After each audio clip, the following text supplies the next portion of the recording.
Get ready as we dive into the fascinating world of psychology with a Celtic twist. We are going on a cross-country road trip as we compare and contrast how Ireland and the UK train and qualify their counselling psychologists. But that's not all. We're also spilling the Barry's tea on how you can or cannot travel and work internationally once you're a qualified psychologist. So grab your favourite cuppa, stay tuned, and I hope you find this really useful.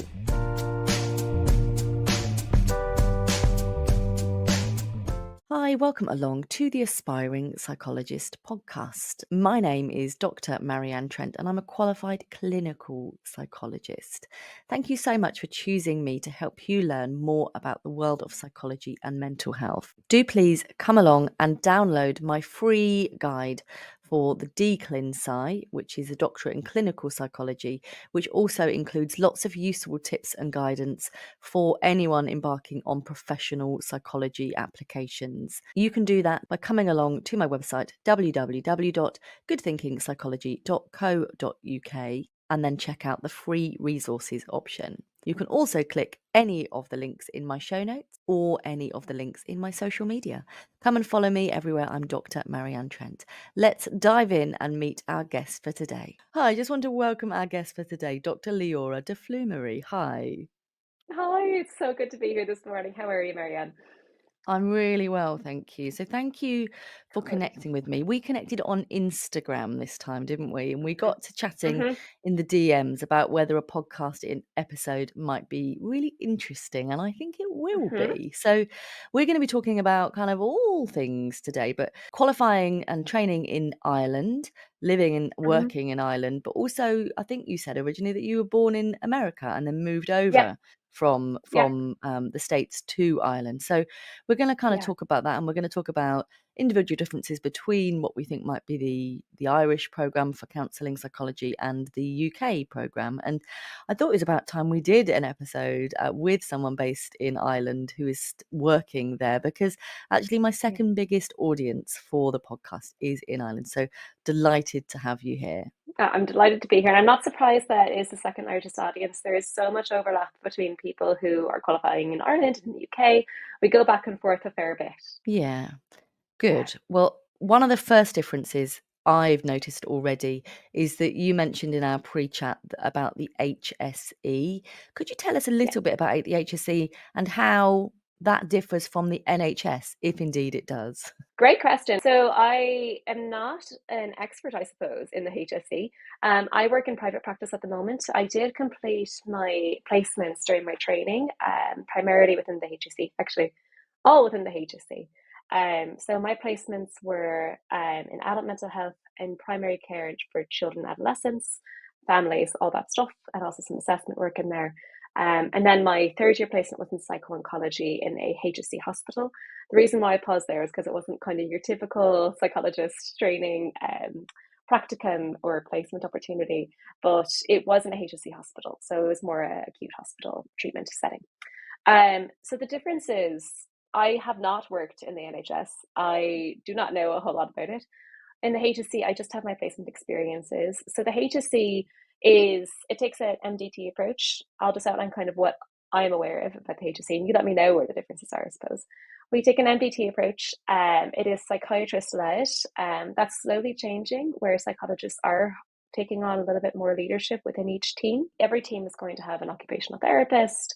It's going to have an SLT. It's going to have all those people in the allied health services that are working together under the leadership of a psychiatrist.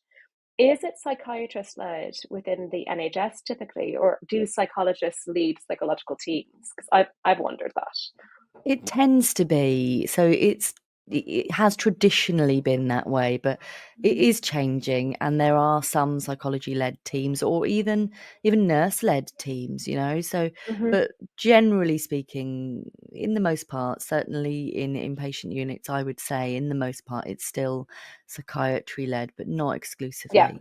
So I'm trying to think about other potential differences that there might be.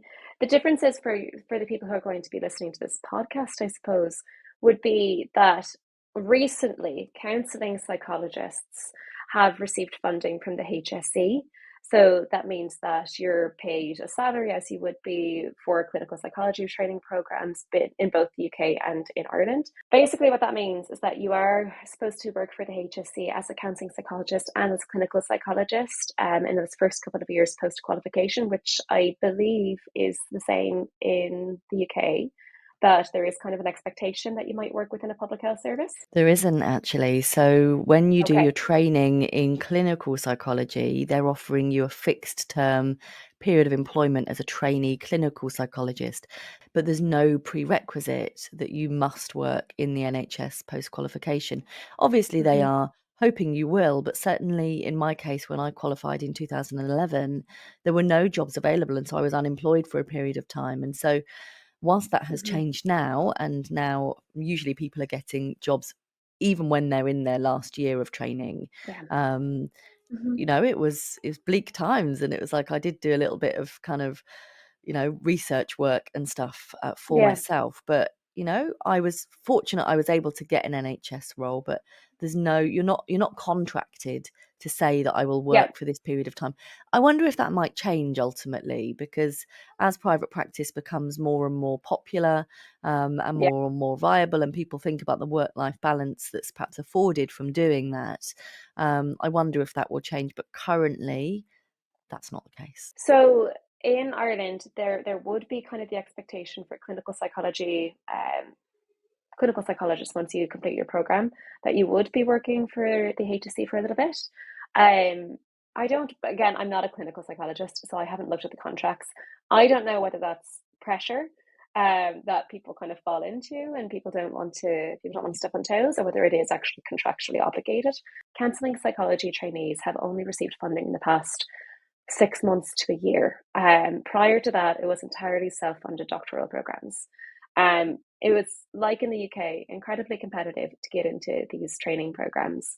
We're talking, I think that the numbers were, there were 480 applicants the year that I applied to about 45 to 50 slots available around the country in clinical training programs.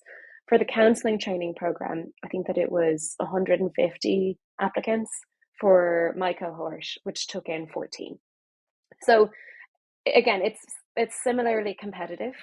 There are similar expectations to my understanding of working in relevant settings beforehand. And then you're put on this 3-year professional doctoral training program.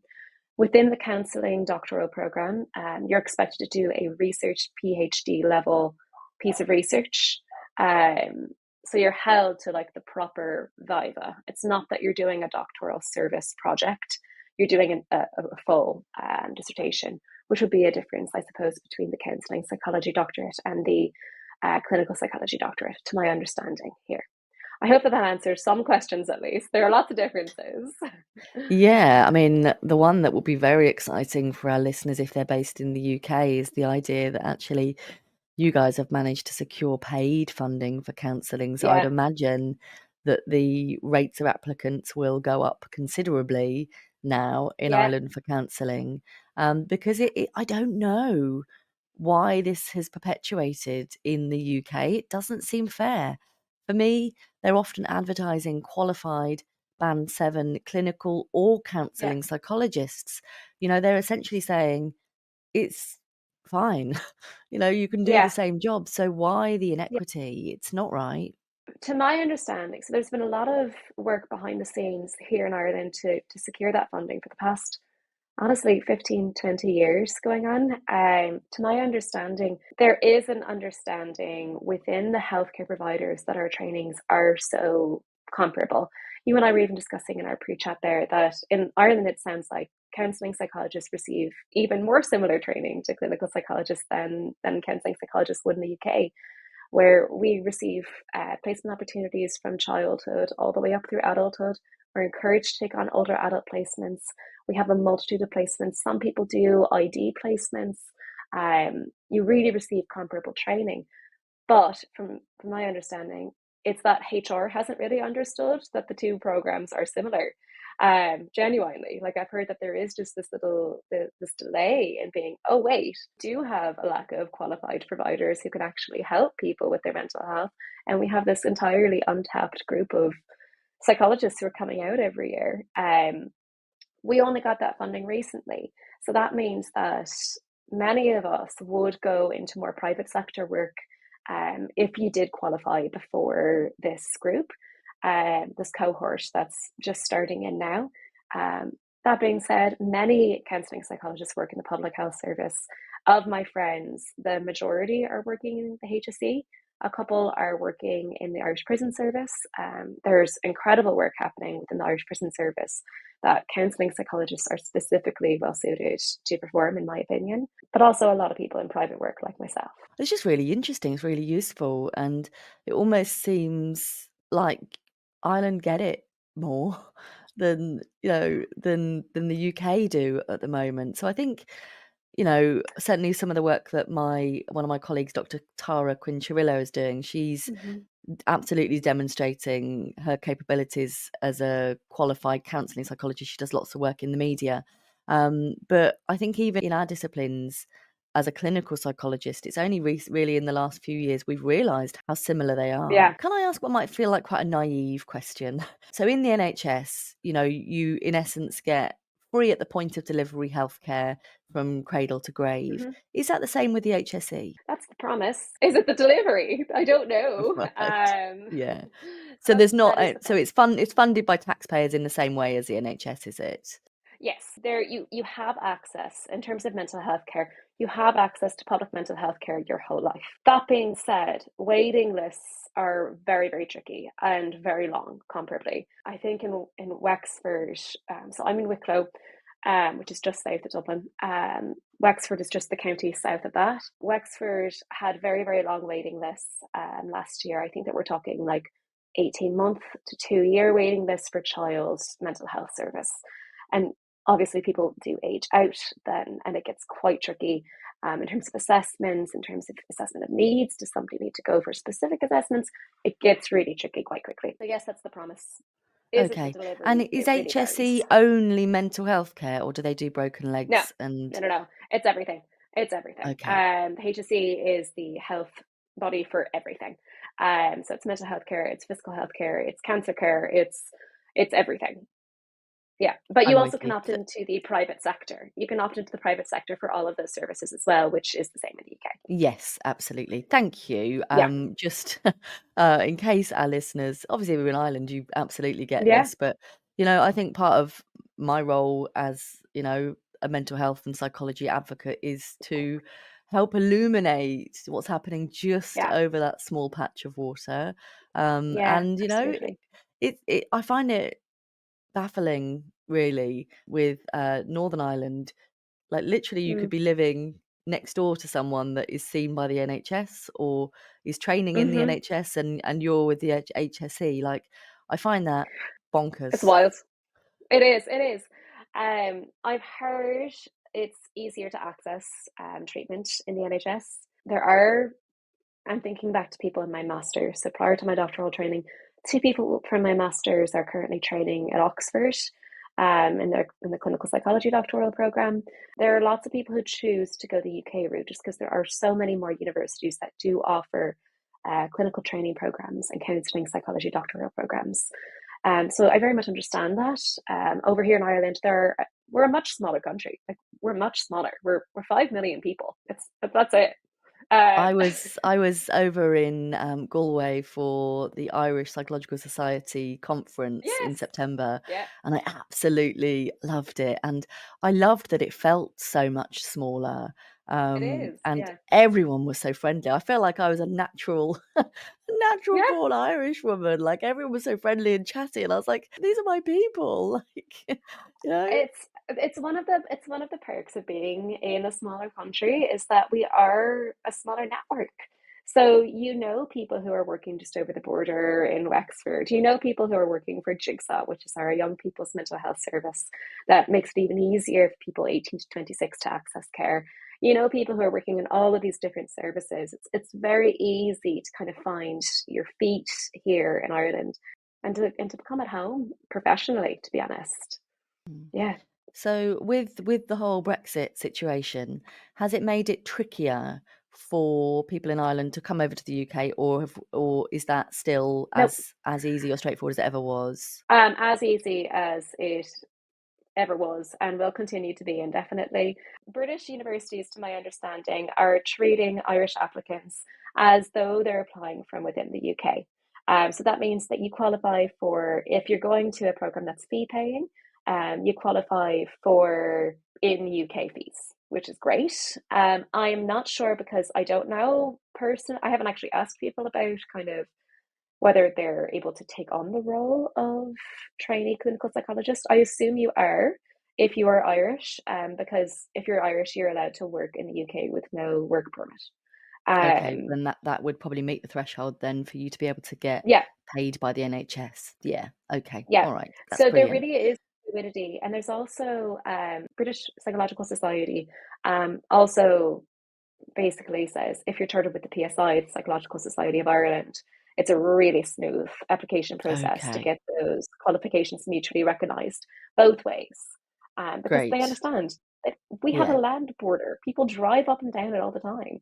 Yeah, yeah, Yeah, absolutely. Thank you for yeah, illuminating that for us. So tell us a absolutely. little Yeah. bit about your early years. You were born in America. When did you Yes. move? When did you move over to Ireland? So I have only been here for 6 years now. So I was born and raised in America. Sometimes people can't really tell with my accent, but sometimes people, when I say it, You they sound go, "Oh yeah, you that's what it is." sound Irish to me rather than I sound American in the as middle. such. It's kind of in the middle. It's a bit embarrassing on Okay. both sides, to be honest. Okay. So yeah, born and raised in the United States. North Carolina is where I grew up, which is in the South, because that's confusing. And then I went to college in Massachusetts at Mount Holyoke College. Then I took a year to just kind of figure out what I wanted to do, really. I did corporate consulting, kind of found my feet for a little bit, realized that I was not fulfilled. So did you do psychology in college in America? So I did a double major. So I did anthropology and I did psychology. So a lot of my anthropological research was doing field work, that kind of stuff. I was in Iceland for about 3 months. And then psychology, I followed what would be your pretty standard psychological training program in the undergrad years. That being said, so when I decided to come on over to Ireland, my wife had actually moved over to Ireland for her doctorate and then went back to America, met me. We were together for a couple of years, and then I went, "Oh, I want to go to grad school." And she was like, "Oh, have you thought about Ireland? That's where all my friends in my 20s are. Let's think about it."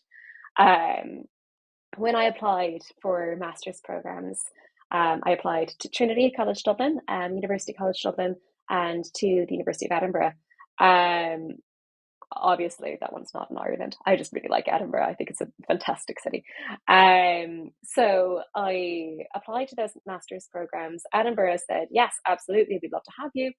UCD went, oh, you have a double major. That means that you didn't study psychology. And I was like, oh no, no, no. I have two BAs. That is what a double major means, is I have two bachelors. I did two at the same time. And then they went, oh no, no, no, that doesn't make sense. Um, so I then asked them, I was like, oh, um, am I missing any specific courses? And they're like, oh, you have to go to the Psychological Society of Ireland to see if it's the same. So I went to the Psychological Society of Ireland, I contacted them and I was like, what am I missing here? Because I have all of the courses that are listed as what makes up a psychology bachelor's program. And they were like, well, because you did the both, it's not the same as having done one. Surely it So makes you doubly good, doesn't it? That's how I would you, see that. you would think. So I was just very confused. Trinity had no issues with it, though. They understood kind of the double major thing. Trinity would have a very large international student population. So I went to do my master's there. And then when I was applying to the doctorate in counselling psychology, they then had me go back to the PSI and be like, did you actually receive your undergrad? We know you got your master's. but did you get your undergrad? So I knew the president of the Psychological Society of Ireland at the time. Again, very small world in Ireland professionally, which is great in many ways. It's very easy to find your people and to find your feet again. So I happened to know him, and he was like, "This is completely fine. Of course you've gotten your bachelor's." He had to write me a letter though, basically saying that my undergrad counted, and then I was able to do the doctorate. So it's really a story of just different countries having different systems of education. It's very tricky to transfer qualifications from America anywhere else. It's very tricky to transfer qualifications from Ireland or the UK to America. It just doesn't really happen because it's a state by state situation. Because we've completed our training programs in the UK or in Ireland, though, we have more flexibility. There is more understanding, to my understanding, of what those psychology programs entail. So we could go fairly easily to Australia. We could go fairly easily to obviously the UK. Like there's just more flexibility within the Anglophone world if you're not actually training in America, which is very odd. Yeah, I think the same is true for us. So we could go to New Zealand or Australia relatively easily. Yeah. But I think basically if I went to America, I'd have to start again. I think that's So I generally contacted. sort of what it would look like. So during COVID, we suffered a bereavement in the family, and I very much considered going back to America just to be closer to family. I contacted around 10 different states, just being like, here's what my qualifications are. I have my undergrad, I have my master's, I have my doctorate. Here's what my doctorate was in. Here's exactly how it was received, all that stuff. Here's my professional experience. Here's what I'm doing now. Everything that you would want from a professional portfolio. Um, and again, I'm as terminally qualified as you can be. And I was told in no uncertain terms by one state in particular that they would prefer to have me do an online doctorate program that would cost me $70,000 a year for 6 years. Wow. Yeah, Okay, so that gives us our there was answer like, there's no loud way. and clear, doesn't it? So even though your college education was Yeah, America and you are an American citizen, presumably now with dual nationality for Ireland. not quite yet, but very soon. Yes. Okay. All right. Yeah, like that's just wild, isn't it? Like come and Yeah, study for another 6 years and give us all this money, then we might let yeah. you.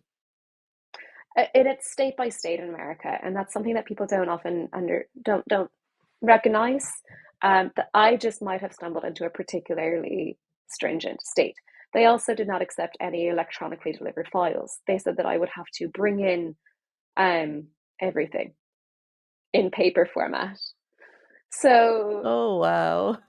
maybe it was just a really tricky state. We'll see. There were two states that looked a little bit more amenable to international qualifications. Those were California and New York, because my theory is that's where people would kind of live. That's where the If movers and the shakers are, my friend. uh, well, it's where let's say if you have a partner who's in finance, or let's say you have a partner who's involved in film, or if you have a partner in tech, like that's where they would have job opportunities. And of course, there are many job opportunities elsewhere. America has many job opportunities. That's great.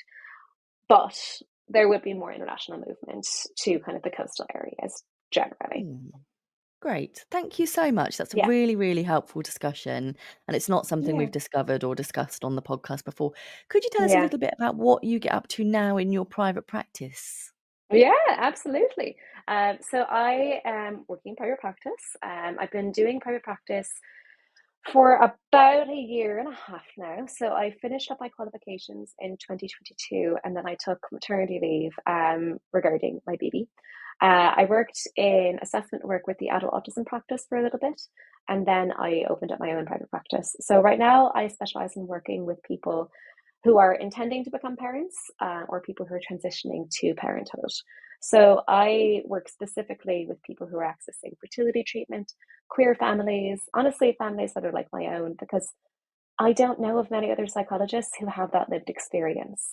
Um, that being said, I work with people who are not queer or who have not accessed fertility treatment, and of course, that work is lovely as well.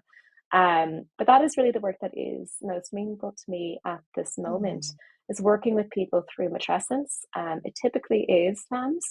I'm getting a lot of non-gestational parents as well, which is really interesting to work with because there's so little research on non-gestational mothers in particular. There's very little on it. I have a fair few dads who are coming to me as well.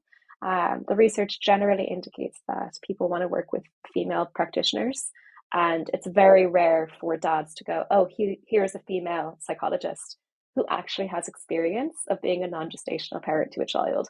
Wow. So I do one-to-one work. I'm also launching during maternity leave. I want to give a lot of my time back, to be honest. So I'm doing weekly support groups for parents of newborns, completely free of charge for people in Ireland, because it's not available. I'm doing monthly workshops for people who are kind of going through pregnancy or the postnatal period. I'm trying to kind of fill in gaps that I have seen in healthcare and in maternal mental health care in particular. Those solutions are there within our maternity hospitals. Our maternity hospitals have a lot of demands put on them. So if I can provide a solution in the private sector and have it be free, why not? Yeah. Well done to you. Sounds like you're doing incredible work, and it made me think about really conscious connection to becoming a parent. And Mm, for many, many people, it's something that just happens like that. But even hmm. if it does, it's still a lot to get your head around, Yeah. either during 9 months or when you're waiting to welcome in your bundle of joy to your family. It's a big deal, and it does change lives. And I was in discussion with someone recently about, them not wanting a family, not wanting Mm. to be a Yeah. parent.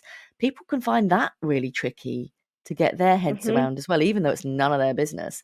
But yeah, like Yeah. sometimes people have to or consider accessing counselling for that as well, Yeah. just to validate their choice to not do that. But I Okay. love the idea of what you're doing, which is actually really helping people make space for this massive change. So, Yeah. I think when people have children very young, I find in the clinical work I do that they've not really finished having their own youth themselves. One of my best Mm. friends would fully say that she was not done being a young person when she was then a mother. I think she had her Yeah. son at like 21 or something.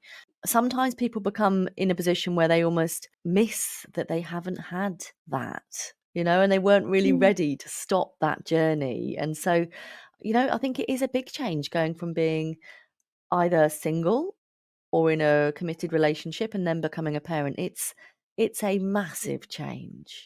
And what I see, I completely agree with you. What I see so much is that it's not a supported change.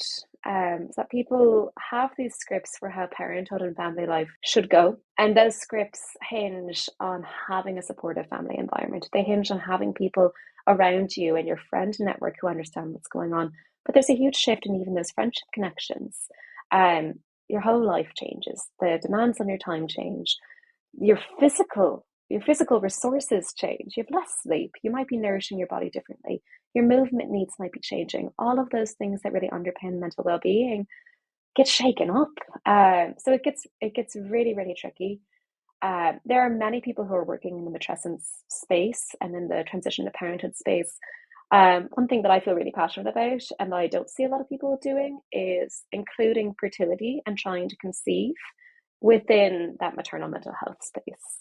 Because many people, as they're accessing fertility treatment, they will experience very high highs, they will experience very low lows. There's loss, there's trauma history inherent to it. There's so much to reproductive trauma, and fertility treatment would be considered clinically reproductive trauma. Even if fertility intervention is not experienced as capital T trauma, it would be considered reproductive trauma generally, as with loss, as with miscarriage, as with all of these other things that so many people do experience on their pathways to becoming parents and that affect their parenting and their experience of their family. That being said, there is not readily available mental health care support for people going through fertility treatment or trying to conceive. It's only really when people conceive that all of a sudden there's this, oh, you're in a maternity hospital. Oh, there's a lovely perinatal mental health team that's here to support you. I just don't see the fertility support being there as needed. And Absolutely. that's It's changing. so important. That It's is so changing. important. Yeah. It's available So within some private clinics, but it's not necessarily offered to every couple. But I would argue that every couple should be getting fairly absolutely. regular support if they're going through Mm. fertility treatment. Yeah. Yeah. It was only, I think, recently, I'm 42 currently. It was only on your recent social media post, I'm sure it was you, that I learned of the word matrescence. It was not something Hmm. I had heard of. It was not something I could spell. Could you A, spell it for our audience, and B, tell us what it is? Absolutely. So Matrescence.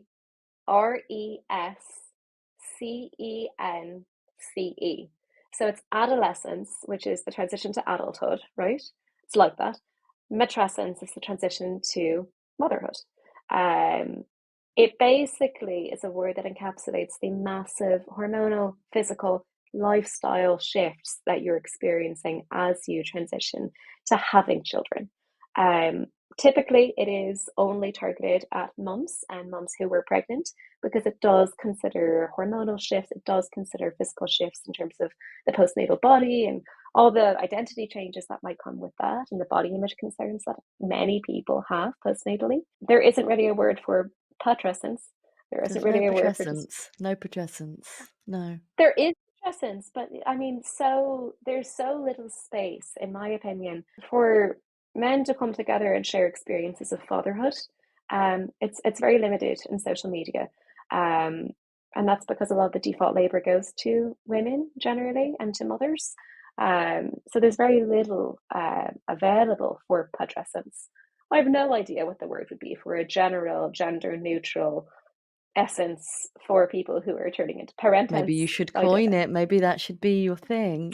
If know. people That would are interested in learning more about you and whether you do ever coin that term, where can they find you on socials, Laura? So I am at the Dental Psychologist on Instagram. That is where I kind of do everything. I have not downloaded TikTok. I think I'm too old to do it. But the Dental Psychologist is where I am. I'm also on LinkedIn under my name, which is very unique. Thank you to my mother for that branding and for the impossible name. But that's okay. It's been Say it absolute. once more for us. Say your beautiful Yeah. name because I fluffed it Oh, up at least thank four you. times in a row when we when we first No, were doing no, the no. intro. It's Dr. Leora DeFlumere. Yeah, DeFlumere. It sounds like a sneeze, but that's okay. I will make sure that I link to all of this beautiful content and advice in my show notes. But before we finish, have you got your best piece of advice for aspiring psychologists to reduce Mm. burnout on their way to where they're getting to? Know why you want to do it and know what program you want to do. I often have people come to me through a lot of like LinkedIn messages actually, which is interesting. I have people come to me saying, "Why did you do a counselling psychology doctoral program?" For me, the counselling modality was so radical and so impactful that it really kept me going through the application process. Um, I love that counselling psychology is about putting people in their context and that it has an activism component to it, that it has this understanding of the systemic factors that underpin mental health concerns. I absolutely love it. I find it so deeply feminist in its approach, while also obviously being incredibly evidence based. I love it. I don't know that I would have been able to go through what I see so many people going through of those years of applying to doctoral programs for some people if it wasn't a program that I went, oh my God, I can see everything of myself in it. Write about why you want to do it. Write about why you want to do a doctoral program and not a psychotherapy program. Understand why you don't want to be a social worker, but why you want to be a psychologist. Understand what the doctoral part gives you. Do you want to do assessment work? Do you want to do research work? Do you want to do writing? Understand what all of it is, because without that, you'll be sitting there going, why didn't I do the minimum in order to work therapeutically with people? That's so It's a long important. road. Yeah, Yeah. yeah, it is. Thank you so much for your time and for Thank sharing your you. beautiful compassion with us so generously. It's been a real delight speaking to you and wishing you the very best of luck with everything that comes for you next as you Well, become a thank family of you. 4 very soon too. Yes, we have a baby incoming next week. Yep, thank you so much. It's been absolutely lovely speaking to you, and I look forward to continuing to see what you're up to. This platform is so needed. I will absolutely be sharing it around Ireland as well. Oh, thank you so much. That's really kind of you. It's really lovely to meet Yeah, you. Do stay in touch. absolutely. I will do. All right. Bye bye, Marianne. What an absolute pleasure it was to speak to Dr. Leora. I hope that you found it a really interesting listen as well. Please do go and follow her as the Gentle Psychologist on Instagram. Posts some lovely content. So, there's lots to continue to learn and appreciate there too. I think if I was an aspiring psychologist and I was footloose and fancy free, I loved Ireland when I was there in Galway. I might well have considered going and training there as either a clinical or a counselling psychologist if they would have had me, especially now that we learn that it is actually a paid opportunity now in Ireland for counselling psychology. So maybe this gives us hope that there is change possible counselling psychology in the UK. Have you got any ideas for a podcast episode that you think would be really interesting? Please do get in contact with me. Please do pitch it to me. I will look forward to bringing the next episode of the Aspiring Psychologist podcast, which you can access usually at about 10 a.m. on Saturdays on YouTube, with each brand new MP3 version being available from 6 a.m. on Mondays. Take care. Thank you so much for being part of my world.